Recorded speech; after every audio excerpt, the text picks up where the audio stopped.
ఇది నిజంగా కూడా సిగ్గుమాలిన చర్య.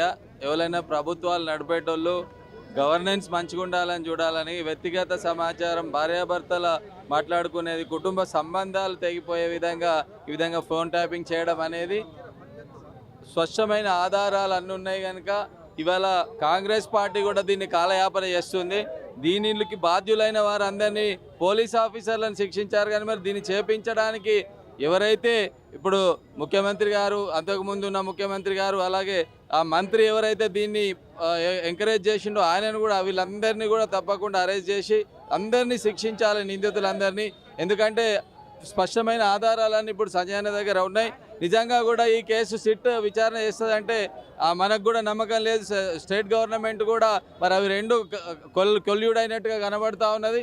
ఎందుకంటే ఇవాళ ఇన్ని రోజులు కాలయాపన చేస్తూ ఉన్నారు. ఒక పోలీస్ ఆఫీసర్స్ మాత్రమే జైల్లో పెట్టి మిగతా వాళ్ళందరినీ వదిలిపెట్టారు.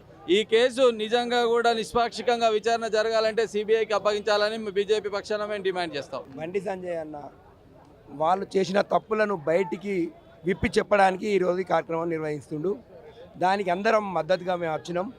ఖచ్చితంగా ఆ తప్పులు చేసిన వాళ్ళు బయట పెట్టాలని అందరూ ఎదురు చూస్తుండ్రు. దానికోసం మేము వచ్చి అన్నకు మద్దతుగా నిలుస్తున్నాం. కరెక్ట్ అసలే కాదు. ఫోన్ ట్యాపింగ్ చేయడం అనేది చాలా పెద్ద తప్పు. ఫోన్ ట్యాపింగ్ చేసే హక్కు అర్హత వాళ్ళకు లేదు.